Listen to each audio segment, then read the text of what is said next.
நான் ஒரு sports person கிடையாது, பட் நான் பண்ணிய ரோல்ஸ் எல்லாம் வந்து கொஞ்சம் அதில் வந்து இன்வால்வ் ஆயிருக்கேன். அண்ட் சார் சொன்ன மாதிரி இந்த படம் வந்து பண்ண வேண்டியது. அண்ட் என்னோட ரோல் ஒரு கோச்சாக ஐ திங்க் எனக்கு ரொம்ப சந்தோஷமாக இருக்குது. பிகாஸ் இந்த ஸ்ட்ரகிள் பண்ணுறவங்களை பற்றி எனக்கு பேசுறதுக்கு ஒரு சான்ஸ் கிடச்சிருக்கு. பிகாஸ் என்னோட ஃப்ரெண்ட்ஸ் நிறைய பேர் ஸ்போர்ட்ஸில் இருக்காங்க. ஸோ அவங்களோட ஸ்ட்ரகிள்ஸ் எல்லாம் கேட்டுட்டு தான் இருக்கேன். And very big thanks to Thenpathiyan sir எனக்கு இந்த ஆப்பர்ச்சுனிட்டி கொடுத்ததுக்கு என்ன நானாக காட்டினதுக்கு ரொம்ப ரொம்ப சந்தோஷமாக இருக்குது ரொம்ப நாள் கழிச்சு. And very big thanks to KGR sir is well. இங்கே sir KGR sir is well. I think உங்களுக்கு எல்லாம் படம் பிடிச்சிருக்குன்னு நினைக்கிறேன். ஸோ ப்ளீஸ் உங்கள் ஹெல்ப், இங்கே உங்கள் ப்ரெசன்ஸ் வந்து எங்களுக்கு ரொம்ப சந்தோஷமாக இருக்குது. Thank you so much. அங்கீகாரம், இந்த அங்கீகாரம் கிடைக்கிறதுக்காக டைரக்டரும் சரி, படத்தோட ஹீரோவும் சரி, கேமராமேனும் சரி, எல்லாரும் எவ்வளோ கஷ்டப்பட்டாங்கன்றது, இந்த டீம் எல்லாரும் எவ்வளோ கஷ்டப்பட்டாங்கன்றது எங்களுக்கு நல்லாவே தெரியும். நான் இன்னும் படம் பார்க்கல, ஆனாலும் ஹீரோ உண்மையிலே சொல்கிறேன், ஸ்போர்ட்ஸில் ஒரு கிரவுண்டில் ஓடுறதுன்னா ஒரு உண்மையான ஒரு பிளேயராக இருந்தால் கூட ஒரு 5 times அது மாதிரி தான் ஓடுவாங்க. ஆனால் இவர் நாள் ஃபுல்லாக ஓடிக்கிட்டே இருந்தார். ஏன்னா நான் பேசிக்கலி வாலிபால் ஸ்டேட் பிளேயர். நான் 100 மீட்டர் 200 மீட்டர்ஸ் வந்து டிஸ்ட்ரிக்ட் ஃபஸ்ட்டு வந்திருக்கேன். ஸோ ஸ்போர்ட்ஸ்னால் என்னன்னு எனக்கு தெரியும். ஸோ இந்த படம் கண்டிப்பாக ஜெயிக்கணும். இதுக்கு எல்லாம் நீங்கள் எல்லாரும் சப்போர்ட் பண்ணணும். Thank you so much. என் பேர் சிந்துரி விஸ்வநாத். இந்த படத்தில் சத்யான்ற கேரக்டர் பண்ணியிருக்கேன், ஃபீமேல் லீடாக. ஸோ இது என்னோட முதல் படம். ஆக்சுவலி தென்பாதியன் சாருக்கும், அப்புறம் கேஜிஆர் சாருக்கும், ஸ்வஸ்திக் விஷன்ஸ்க்கும், அப்புறம் விஸ்வா சார், ஜிப்ரான் சார் கூட, இவங்க எல்லாரும் கூட இணைஞ்சு இந்த படத்தை நான் பண்ணுறது வந்துட்டு எனக்கு ரொம்ப பெருமையாக இருக்குது. அண்ட் கண்டிப்பாக இது எல்லாருக்குமே, இங்கே நிறைய பேருக்கு டெபியூ ஆன ஃபிலிம்.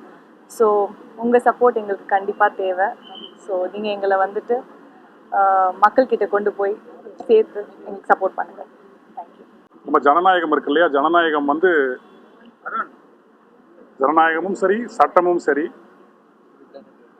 யாருக்கு சார்பா இருக்கு அப்படிங்கிறத இந்த படம் கேள்வி கேட்குது. அதுதான் ஒரு ஆழமான கருத்தா இந்த படத்துல இருக்கு. இதை கேட்பதற்கு வந்து ஒரு வெறுமனே ஒரு புத்தக அறிவோ அல்லது ஒரு நாலேஜோ இருந்தால் பத்தாது. தன்னுடைய உணர்விலேயே யார் ஒருத்தருக்கு அந்த சினம் இருக்குதோ அவங்களால தான் அந்த கேள்வி கேட்க முடியும். அப்படி சினம் கொண்ட ஒரு இளைஞனுடைய ஸ்டேட்மெண்ட் இந்த அங்கீகாரம். ஜனநாயகத்தை யார் பயன்படுத்திக்கிறாங்க அப்படிங்கிறதும் இந்த படம் கேள்வி கேட்குது. இன்னும் குறிப்பாக நம்ம தமிழ் மரபில், தமிழ் நிலத்தில் பூர்வ குடிகள் இருக்காங்க இல்லையா, அந்த நிலத்துக்கே உரிய மக்கள், அவர்களை விரட்டி அடிப்பதற்கு இந்த முதலாளி இனம் எப்படி வந்து அரசையே பயன்படுத்துது அப்படிங்கிற ஒரு ஆழமான, ஒரு விரிவான, நம் சமூகம் விழிக்க வேண்டிய ஒரு கேள்வி இந்த படம் எழுப்பியிருக்கு. ஆக இந்த படத்தை நீங்கள் படமாக பார்க்காம நண்பர்கள் உறவுகள் எல்லாம் நம்ம வாழ்க்கையை பற்றி ஒரு குழு பேசியிருக்கு, ஒரு கூட்டம் பேசியிருக்கு அப்படிங்கிற உணர்வோடு வந்து பார்க்கணும்னு நான் கேட்டுக்கிறேன். அந்த உணர்வோடு தான் இந்த படத்தில் நான் பாடலும் எழுதினேன், வழக்கம்போல என்னோட அண்ணன் ஜிப்ரான் அவருடைய இசையில். ஆக இது வெறுமனே ஒரு படம் அப்படிங்கிறத மீறி நம்ம அத்தனை பேரோட வாழ்க்கையும் ஒரு தனி மனிதன், ஒரு கலைஞன் நமக்காக சிந்திச்சிருக்கான் அப்படிங்கிற உணர்வோடு நம்ம பார்த்துக்கணும் அப்படின்னு நான் கேட்டுக்கிறேன். இப்போ இந்த அளவில் எதை மட்டும்தான் சொல்லணும்னு தோணுது. படம் எல்லாம் பார்த்து முடிச்ச பிறகு நீங்கள் நிறைய கேட்பீங்க. குறிப்பாக நடித்தவங்களை பற்றி, இந்த படத்தினுடைய கதாநாயகனாக வந்திருக்கிற தயாரிப்பாளர், அவரோட படங்கள் அத்தனையிலுமே ஒரு சமூக பொறுப்புள்ள கதை மட்டும்தான் அவர் தெரிவு செஞ்சிருக்கிறார். அவர்கிட்ட அந்த பொறுப்பு இருக்குது. ஆக கலைங்கிறது அந்த பொறுப்பு மிகுந்த ஒன்று தான் அப்படிங்கிறது இந்த படம் மீண்டும் நிறுவி இருக்கு. இந்த படம் உண்மையான நிகழ்வை, சம்பவத்தை அடிப்படையாக கொண்ட திரைப்படம்ங்கிறது இந்த படம் எவ்வளோ ஆழமாக இருக்கும் அப்படிங்கிறதுக்கு ஒரு எடுத்துக்காட்டு. இந்த அளவில் இப்போது நிறுத்திக்கிறேன். அத்தனை பேர் இந்த படம் பாருங்கள். நம்ம மண்டைக்குள்ளே கொஞ்சம் சொரணைக்குள்ளே ஓட்டி பார்த்து கொஞ்சம் மாற வேண்டிய தருணம் வந்துக்கிட்டே இருக்கு. இந்த படம் அதற்கு ஒரு முன்னெத்தியராக இருக்கணும்னு ஆசைப்பட்றேன். நன்றி. வணக்கம், நான் கேஜிஆர் பேசுகிறேன். இந்த படத்தில் லாஸ்ட்டில் ஒரு டைலாக் வரும், இது நீங்கள் தான் கொண்டு போகணுன்ட்டு. நான் உங்களை தான் நம்புகிறேன். இந்த அங்கீகாரம் வந்து எனக்கு இல்லை, இந்த மொத்த டீமுக்கு உங்களோட அங்கீகாரம் வேணும். உண்மையாக உழைச்சிருக்கோம், எல்லாருமே உண்மையாக உழைச்சிருக்கோம். இதுக்கப்புறம் உங்கள் கையில் தான் இருக்கும். ரொம்ப நன்றி. தென்பாதியான் என் பேர், இயக்குனர் ரஞ்சித் சாரோட அசிஸ்டண்ட்டு. இந்த படம் பண்ணுறதுக்கு தேவை இருந்ததுனால தான் முதல்ல இந்த ஸ்போர்ட்ஸ் கதை பண்ணணும்னு ஆசைப்பட்டேன். அந்த படம் உங்களுக்கு நிச்சயம் பிடிச்சிருக்குன்னு நினைக்கிறேன். அதை விட முக்கியமாக வந்து நான் பெருசாக நம்பி இருக்கிறதே உங்களை தான். இந்த படத்தை கொண்டு போய் நீங்கள் சேர்ப்பீங்கன்னு நான் ரொம்ப பெருசாக நம்புகிறேன். ஏன்னா இந்த படத்துக்கு பின்னாடி நாங்கள் உழைச்சதுங்கிறது எங்கள் வேலை தான். அது நாங்கள் கஷ்டப்பட்டோம் அப்படின்னால சொல்ல விரும்பலை. ஆனால் இந்த படத்தின் மூலியமாக ஏதாவது ஒன்று நடந்துச்சு அப்படின்னா அது இந்தியாவில் இருக்கிற, தமிழ்நாட்டில் இருக்கிற ஒட்டுமொத்த விளையாட்டு வீரர்களோட குடும்பத்துக்கும் அவங்களுடைய வாழ்வாதாரத்துக்கும் மிகப்பெரிய பயனடையும் பலனாக இருக்கும்னு நம்புகிறேன். எனக்கு வந்து அவர் கேஜிஆர் கூட 3வது படம், ஆரம்பும் சரி காப்பை ரணசிங்கமும் சரி, ஆக்சுவலி உங்களோட சப்போர்ட்டில் தான் பீப்புள்கிட்ட கொண்டு போய் சேர்ந்துச்சு. அது நாங்கள் இதில் முழுமையாக நம்புகிறோம். ஏன்னா இன்ஃபேக்ட் டைரக்டர் நாங்கள் ஜேபின்னு சொல்லுவோம். ஸோ அவர் வந்து இந்த கதையை சொல்லி முடித்த உடனே எனக்கு வந்து ஓகே, பிகாஸ் ஏன்னா அண்டர்டாக் ஃபிலிம்ஸ் ஜென்ரலாக எல்லாருக்குமே பிடிக்கும். அண்ட் ஸ்போர்ட்ஸ் ஃபில்மும் அஃப்கோர்ஸ் நிறையா மியூசிக்லேயும் நிறையா பண்ண தோணும். அண்ட் எல்லாத்துக்கும் மேலே கேஜிஆர் அவர் நடிக்கிற ஃபர்ஸ்ட் ஃபிலிமில் என்னை நம்பினது ஐ வாஸ் லைக் ஒரு ஹியூஜ் ரெஸ்பான்சிபிலிட்டியாக இருந்துச்சு. அண்ட் இப்போ ஃபில்மாக பார்க்கும்போது எங்களுக்கு ஓகே, எங்களுக்கு ஒரு ஹாப்பினஸ் இருந்துச்சு. அது இப்போ உங்கள் முகத்தில் எல்லாத்தையும் பார்த்தோம். ஸோ அதனால் ப்ளீஸ் உங்கள் support and word of mouth தான் நிறையா படத்தை வந்து பீப்புள் கிட்ட கொண்டு போய் சேர்த்துருக்கு. And we need that support. ஏன்னா ஒரு நல்ல படம் பண்ணியிருக்கோம், நாங்கள் நம்புகிறோம். நீங்களும் அதை சொல்லி நல்லா இருக்குன்னு சொல்கிறீங்க. So we need your support. Thank you. எல்லாம் ஜேபி, நான் அதான் இப்போ ஜேபிட்டு சொல்லிட்டு இருந்தேன். Thanks to you and Rajesh, thanks to you. இந்த மாதிரி ஒரு எக்ஸ்பீரியன்ஸ் யாரோ கேட்டார், நீங்கள் நிஜமாவே லாயரான. அதுதான் I think that's the best compliment I could have got. நான் லாயர் இல்லை, பட் இந்த ரோல் இவர் கொடுத்தப்போ டயலாக் எல்லாம் படித்தப்போ எனக்கு ரொம்ப சந்தோஷமாக இருந்தது. தமிழ் படம் நான் ரொம்ப ஈஸியாக பண்ணிவிடுவேன், பிகாஸ் நான் முந்தி 3 மலையாள படம் தான் பண்ணியிருக்கேன். ஆனால் செட்டில் வந்தப்போ என் தமிழ் வந்து ஒரே மலையாளமாக இருந்தது. பட் உங்களுக்கு எல்லாம் அது பிடிச்சிருக்கு, எனக்கு ரொம்ப சந்தோஷம். Only thanks to J P, all the hard work, Rajesh, all the assistant directors, Arun, the whole team, the team or madri, we are a family now, and this is a family asking for your appreciation. Thank you. ரொம்ப நாளைக்கு அப்புறம் இந்த படத்தில் நான் இருக்கேன். First of all thanks to JP sir and Thenpathiyan sir and Swastik Visions KGR sir. இங்கே இருக்கிறவங்க ஆக்சுவலாக மோஸ்ட்லி 80% பீப்புளுக்கு பின்னாடியில் வந்து நான் தான் சீனியர் மோஸ்ட்டாக இருப்பேன்னு நினைக்கிறேன். நீங்களாம் பார்த்துருப்பீங்க. பட் ரொம்ப நாளைக்கு அப்புறம் ஒரு சின்ன ரோலாக இருந்தால் கூட நல்ல படத்தில் இருக்குன்ற ஒரு சந்தோஷம் எனக்கு இருக்குது. அதுக்கு ரொம்ப தேங்க்ஸ். அண்ட் நீங்கள் பார்த்துருப்பீங்க படத்தை பற்றி. எல்லாருமே உணர்வுகளை உணரக்கூடிய ஒரு படமாக அமைஞ்சிருக்கும். அதில் நானும் ஒரு அங்கமாக இருக்கேன். இந்த படத்துக்கு அப்புறம் எனக்கும் மறுபடியும் ஒரு அங்கீகாரம் கிடைக்கிறதுக்கு உண்டான ஒரு ஆரம்பமாக இருக்கும்னு நம்புகிறேன். நன்றி, தேங்க்யூ. அங்கீகாரம் கேஜிஆர் சார் ஃபஸ்ட்டு அவர் அறமில் ஆரம்பித்து காப்பே ரணசிங்கம், அயலான், டாக்டர், ஹீரோ, இப்படி பெரிய ப்ரொடியூசராக விஸ்வாசம் அவர் தான் ரிலீஸ் பண்ணார். இவ்வளோ பெரிய ப்ரொடியூசரு ஒரு இன்ட்ரொடியூஸ் ஆகும்போது என்ன மாதிரி படம் பண்ணுவார் அப்படின்னு நம்ம பார்க்கும்போது அவர் ஒரு கதைக்குள்ளே நாயகனாக இருக்கணும்னு ஆசைப்பட்டு அதே ஸ்போர்ட்ஸ் சம்மந்தமானது பண்ணியிருக்காரு. வாழ்த்துக்கள் சார். அவரோட உழைப்பு இந்த படத்தில் நீங்கள் பார்த்தா தெரியும். அவர் வந்துட்டு மாதிரி ஜாலியாக நடிச்சுட்டு போகலாம், வேறு என்ன மாதிரியான படம் வேணால் பண்ணலாம். பட் இவ்வளோ எஃபோர்ட் போட்டு தன்னோட உடம்பை வருத்தி அந்த கதைக்கு என்ன தேவையோ அதை சிறப்பாக பண்ணியிருக்காரு. டைரக்டர் தென்பதியான் சார், அவரோட வசனங்கள் ஒவ்வொன்றுமே நீங்கள் இந்த படம் பார்க்கும்போது கண்கலங்க வச்சிடும். ஏன்னா ட்ரெய்லரு நீங்கள் பார்க்கும்போது அதிலே வரும். நீங்கள் பார்க்குற 20 செகண்ட் கிடையாது சார் என் வாழ்க்கை. அதுக்கு பின்னால் என்னோட 29 வருஷ கஷ்டம் இருக்குன்றது. ஏன்னா இது வந்து நாட் ஓன்லி ஸ்போர்ட்ஸு, நீங்கள் எந்த ப்ரொஃபஷனில் ஜெயித்தவங்களாக இருக்கட்டும், இன்றைக்கி எளிய மக்கள் எல்லா பேத்துக்குமே ஒரு எனர்ஜி கொடுக்குற ஒரு வசனங்கள். அப்புறம் அம்மா அவங்க பேசியிருப்பாங்க, இந்த வீட்டிலேருந்து நம்ம நிம்மதியாக தூங்குற வீட்டுக்கு என்னைக்கு போகிறோமோ அதுவரை நம்ம வாழ்க்கை எப்படி தான். அப்படி ஒவ்வொரு வசனத்துக்குள்ளேயும் ஒரு வாழ்வியல், அதுக்குள்ளே ஒரு படத்துக்கான கதையாக இருக்கிற மாதிரி இருந்தது. நிறைய இடங்களில் சார் பேசுகிற இடங்களில் உங்களுக்கு கண் கலங்கிடும். அது உணர்வு பூரமாக அதை நம்ம ஃபீல் பண்ணவங்களுக்கு தெரியும். அது அந்த கண்களை வச்சுருவோம். டிஓபி சார் அவரும் உங்களுக்கு ப்ரொமா பண்ணியிருக்காங்க. மேம் சுந்தரம் மேம், அப்புறம் சிந்தூரி அவங்களோடதுமே ரொம்ப சூப்பராக பண்ணியிருக்காங்க. ஒரு ஃபஸ்ட்டு படம் இன்ட்ரோடியூஸ் ஆகும்போது அவங்களுக்கு நல்ல ஒரு படமாக பண்ணியிருக்காங்க. அவங்களுக்கும் வாழ்த்துக்கள். அப்புறம் சார் வாங்க, ரொம்ப நாள் கழித்து சாரோட சேர்ந்து வேலை பார்த்து ரொம்ப சந்தோஷம் சார். ரொம்ப ஒரு ஹாப்பியாக இருந்தது இந்த படத்தில் வேலை பார்த்துட்டு. ஏன்னா நான் வந்து இதில் வந்து ஒரு ஸ்போர்ட்ஸு டிபார்ட்மெண்ட்டில் இருக்க ஒரு ஆஃபீஸில் இருக்க ஒரு அசிஸ்டண்ட்டாக ஒர்க் பண்ணியிருக்கேன். முதல் படம், இந்த படம் எஃபோர்ட் போட்டிருக்காரு. நீங்கள்லாம் கொண்டு போய் இந்த படத்தை நல்லபடியாக சேர்க்கணும். உங்களுக்கு தெரியும், ஏன்னா எவ்வளோ படங்கள் இன்றைக்கி வருது, எவ்வளோ முதல் படம் இன்ட்ரடியூஸ் ஆகிறாங்க பண்ணுறாங்க. அந்த மாதிரி இல்லாமல் இந்த அங்கீகாரம் மூலியமாக எங்களுக்கும் சரி எல்லாருக்கும் அங்கீகாரம் கிடைக்கணும். இன்னொன்று ஸ்போர்ட்ஸில் வில்லேஜ் இன்னும் இன்டீரியராக நிறையா கிராமங்கள் நிறையா இடங்களில் படத்தில் வர வசனம் கூட தெரியும். ஒரு மினிஸ்டருக்கு வந்து தான் பார்க்குற என்ன துறையில் இருக்கோன்றதே தெரியாது, அதுக்குள்ளே இருக்கிற என்ன டீட்டெயில் தெரியாது. எத்தனை கிரவுண்டு இங்கே இருக்குது அப்படின்ற மாதிரிலாம் சில வசனங்கள் வரும்.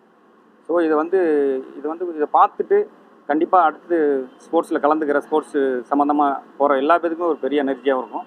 அவங்களும் ஸ்போர்ட்ஸில் பெரிய லெவலில் வருவாங்க. இது போய் அரசோட அதுக்கும் இது போய் மினிஸ்டர் ஆதவ் அர்ஜுனா இருக்கார்.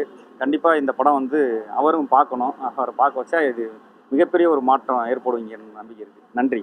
சரி, ரொம்ப மனசுக்கு ரொம்ப நெருக்கமான கதை. ப்ளஸ் நான் கடந்து வந்த லாஸ்ட் 7 வருஷத்தோட வலி எல்லாம் சேர்ந்து இந்த படம் எனக்கு ரொம்ப கனெக்ட் ஆச்சு. அதுதான் மெயின் காரணம். நான் கடந்து வந்த லாஸ்ட் 7 வருஷத்தோட வலி வேதனை எல்லாத்தையும் சேர்த்து இந்த ஆதிரனா நான் பார்த்ததால மேபி அதனால் அந்த அவுட்புட் வர்றதுக்கு வாய்ப்புகள் இருக்கு.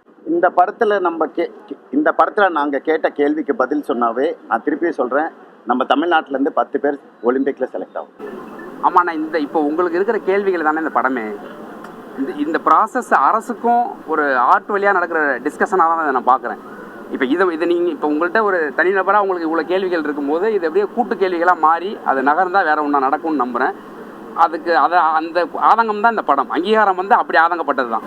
மத்திய அரசு கோச்சில் வந்து எதிர்நீச்சல்லையும் லேடி தான் சிவகார்த்திகேயன், இதுலேயும் லேடி கோச் வந்து ஒரு பாலியல் கொள்கை வரமாட்டேங்குது. ஆனால் ஜென்ஸு இருந்தால் மட்டும் அது நடக்குது. இல்லைண்ணே, நம்ம அது அப்படி சரியில்லைங்க, ஆண்களுடைய பார்வை சரியில்லை. அது சமூகம் வளர்ப்பு தான். அது நான் தனிநபராக ஆண்களை வந்து குறை சொல்கிறதுக்கு எனக்கு அந்தளவுக்கு தெரியலை. எனக்கு இந்த சமூகம் ஒரு ஆண்மகனை எப்படி வளர்த்தெடுக்கிறதுல தான் அவனுடைய வாழ்வியல் அமைப்பு இருக்குன்னு நான் நம்புகிறேன்.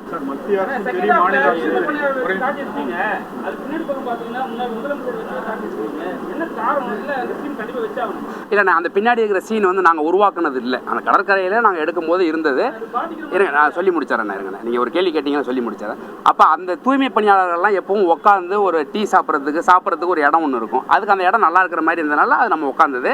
அந்த பின்னாடி செவத்தில் இருக்கிற மஞ்சப்பை வந்து இந்த படத்துக்காக நாங்கள் கிரியேட் பண்ணதில்லை, அது அங்கே இருந்தது. இந்த படம் நெடுக எப்படி உண்மை பேசியிருக்கிறோமோ அது அப்படி எல்லா லொக்கேஷன்ஸுமே அப்படி லைவில் போனதா. எப்படி ஹீரோ வீடு உண்மையான ஒரு வீடு அந்த மாதிரி எல்லாமே அப்படி இருந்ததுனால அதுதான். அதற்கு எந்த உள்நோக்கமும் கிடையாது. மத்திய அரசும் சரி மாநில அரசும் சரி நல்லா டேரிங்காக காமிச்சிருக்கீங்க. அதிகாரிகள்லாம் உண்டுலன்னு வச்சிருக்கீங்க, கோர்ட்டையும் கேள்வி கேட்டீங்க. எப்படி உங்களுக்கு சென்சார் கிடைச்சி? ஜனநாயகம் படம்லாம் கிடைக்கவே இல்லையா? ஆமாண்ணே, ஜனநாயகன் படம் சென்சார் ஆகி ரிலீஸ் ஆகிறதுனால தான் நாங்கள் இன்னும் 2 வாரமே தள்ளி வந்தோம். ஏன்னா ஒரு தளபதி படத்துக்கிட்ட வந்து நம்ம நிற்க முடியாது. அந்த படத்துக்கான சென்சாருக்கு பின்னாடி இருக்கிற அரசியல் என்னன்னு எனக்கு தெரியலை. ஆனால் எல்லா படங்களும் வந்து தணிக்கை குழுவால் அங்கீகரிக்கப்பட்டு வரணும், அது மக்கள்கிட்ட போய் சென்றடைங்கிறது தான் என்னுடைய ஆசை. இந்த படத்துக்கு வந்து சென்சார் ஆனது வந்து யூ சர்டிஃபிகேட்டுங்கிறது வந்து நான் இந்த கதையை உருவாக்கும் போதே வந்து எல்லாருக்குமான கதையாக தான் உருவாக்கியிருந்தேன். அப்போ சென்சார் போர்டில் அந்த கதையை பார்த்துட்டு வந்து இந்த கதை கொஞ்சம் உண்மைக்கு நெருக்கமாக இருக்கிறதுனால இந்த கதைக்கு நாங்கள் வந்து யூ கொடுக்குறோம் அப்படின்னு சொன்னாங்க. ஜனநாயகன் படத்தினுடைய சென்சார் சர்டிஃபிகேட் வர்றதுக்கு நான் தனி ஒருவனாக பதில் சொல்ல முடியாது. ஆனால் அதுக்கு சென்சார் கிடச்சி அதுவும் வரணும்னு தான் ஆசைப்பட்றோம். அதே சமயத்தில் இந்த படம் வந்து உருவாகிறதுக்கு பின்னாடி வந்து இப்போ ஸ்போர்ட்ஸ் மினிஸ்டர் ஆகிற ஆதவ அர்ஜுனா கிட்டலாம் நான் போய் ரிசர்ச் ஒர்க் பண்ணியிருக்கிறேன். அப்போ அவர் அரசியல் இல்லை, அப்போ போய் நான் ரிசர்ச் ஒர்க் பண்ணியிருக்கிறேன். ஸோ இந்த படத்தினுடைய இந்த படம் கேட்டுக்கிற கேள்விகள் எல்லாமே இது வந்து இந்த சமூகத்தில் ஒரு விவாதத்தை உருவாக்கணும்னு பண்ணியிருக்கிறது தான். ஸோ இப்போ ஆதவ அர்ஜுனா அண்ணா வந்து இந்த படத்தில் இருக்கிற ஒரு கதாநாயகனுடைய இடத்துலேருந்து தான் வந்து மேலே வந்தவர். அவர் வந்து ஸ்போர்ட்ஸ் பிளேயராக பேஸ்கெட் பாலில் ஸ்போர்ட்ஸ் பிளேயராக இருக்கும்போதுலேருந்தே வந்து அடிமட்டத்தில் வந்து அசோசியேஷனில் பிரசிடென்ட் ஆகி அதுக்கப்புறம் ஃபெடரேஷன் பிரசிடென்ட் வரைக்கும் இருந்தார். இப்போ ஸ்போர்ட்ஸ் மினிஸ்டர். இதன் மூலியமாக எனக்கு அவர்கிட்டையுமே ஒரு கோரிக்கை இருக்குது. இந்த படம் வந்து சிஎம் சார் அவங்கெல்லாம் பார்க்கணும். இந்த படத்தை அரசுக்கு போட்டு காட்டுறதுக்கு எங்கள் ப்ரொடியூசர்ஸ் ஆல்ரெடி பேசிக்கிட்டு இருக்கிறாங்க. பிரசாந்த், அருண், அஜித் எல்லாருமே. ஸ்வஸ்திக்ஸ் விசன்ஸ் வந்து அவங்களுக்கு வந்து படம் காட்டுறது ரெடியாக தான் இருக்கிறாங்க.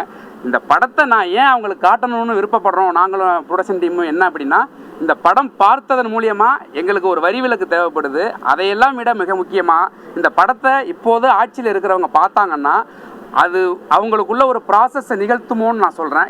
இப்போ இதன் மூலியமாக நான் வந்து எந்த ஆட்சியும் நான் குறை சொல்ல விரும்பலை. எல்லாத்துக்கும் ஒரு ப்ராசஸ் தேவைப்படும். இப்போ ஒரு விளையாட்டு வீரரே அமைச்சராக இருக்கும்போது அது இன்னும் பெரிய அளவில் நகரும்னு நினைக்கிறேன். அதை விட முக்கியமாக இந்த கதையை நான் எழுதி ஒவ்வொரு டிராஃப்ட் முடிச்சுட்டு நான் ஒவ்வொருத்தங்களை சந்தித்தேன். அப்படி ஆதவனை நான் சந்திக்கும் போது இதுக்கு ஒரு பெரிய ஐ ஓப்பனாக இருந்துச்சு. அவர் கொடுத்த இன்புட்ஸ் நிறையாவும் இந்த படத்தில் நான் வச்சுருக்கேன். ஆக்சுவலாக வந்து நீங்கள் பொலிட்டிஷியன்ஸ் வந்து குறையா சொல்லலை, அங்கே இருக்கக்கூடிய அந்த ஸ்போர்ட்ஸ் அத்தாரிட்டிஸையும் அதுக்கப்புறம் அங்கே இருக்க ட்ரஸ்டீஸை பற்றி தான் நீங்கள் சொல்லுங்கள். உண்மையிலே அதுதான் இருக்குது அப்படின்னா வந்து எந்த தான் ஆட்சி மாறினாலும் வந்து திருந்த வேண்டியவர்கள் அந்த ஸ்போர்ட்ஸ் அத்தாரிட்டிஸ். ஆமாண்ணே, ரொம்ப சிம்பிள்ண்ணே. ஸ்போர்ட்ஸ் மினிஸ்டருடைய நோக்கம் எதுக்கு பதவி விலகிட்டு போகிறாங்கிறது பின்னாடி இருக்கிற ரீசனை நீங்கள் பார்த்தீங்கனாலே இந்த கேள்விக்கு பதில் கிடைச்சிரும். ஸ்போர்ட்ஸ் மனுஷன் ஆமாம் அவங்க நிச்சயமான ஆட்சியாளர்களை விட அரசு அதிகாரிகளுக்கு பொறுப்பு அதிகம் இருக்குன்னு நம்புறேன் நான். ஏன்னா அவங்க தான் மக்களுக்கு டைரெக்டாக இன்ட்ராக்ட் ஆகிறவங்க. ஹீரோ சார், நீங்கள் படம் பண்ணீங்களா நிறையா, அந்த ஹீரோக்கெல்லாம் இந்த பட்டு சப்போர்ட் பண்ணாங்களா? நீங்கள் ஹீரோ வரவங்களுக்கு அவங்க என்ன சொன்னாங்க? நிறைய பேர் சம்பளம் கொடுத்துருப்பீங்களா, அவங்களாம் என்ன பண்ணாங்க? சரி, நான் யாரையும் கேட்கவும் இல்லை, யாரும் எனக்கு ஃபோனும் பண்ணல.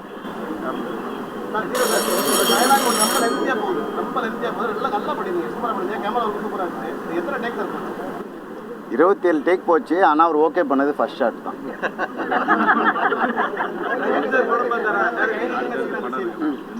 சரி, பிடிச்சிங்க. சரி, ரஞ்சித் சார் இன்னும் பார்க்கல, அவர் பிஸியாக இருக்கிறதுனால கேட்டிருக்கிறேன், அவர் பார்ப்பார், சீக்கிரம் பார்ப்பார். சார் நீங்கள் கேமரா ஒர்க் நல்லா இருக்குங்க. இந்த படத்தில் கேமராமேன் விஸ்வா, புதுசாக எடிட்டர் லான்ச் பண்ணியிருக்கோம் தினேஷ், இவங்க 2 பேரும் பெரிய பலம். அப்புறம் இன்னொன்று, இந்த படத்தை உருவாக்குன 3 ப்ரொடியூசர்ஸ் அஜித், பிரசாந்த், அருண். இவங்களை நீங்கள் சப்போர்ட் பண்ணிங்கன்னா இவங்க இதே மாதிரி இன்னும் 2 படம் எடுப்பாங்க. சப்போர்ட் பண்ணலன்னா திருப்பி அவங்களும் கமர்ஷியல் படம் தான் எடுப்பாங்க, சண்டை படம் தான் எடுப்பாங்க, போதை கலாச்சாரம் இது தான் போவாங்க என்ன மாதிரியே. அந்த மாதிரி என்னை சப்போர்ட் பண்ண மாதிரி இவங்களும் சப்போர்ட் பண்ணிவிடுங்க.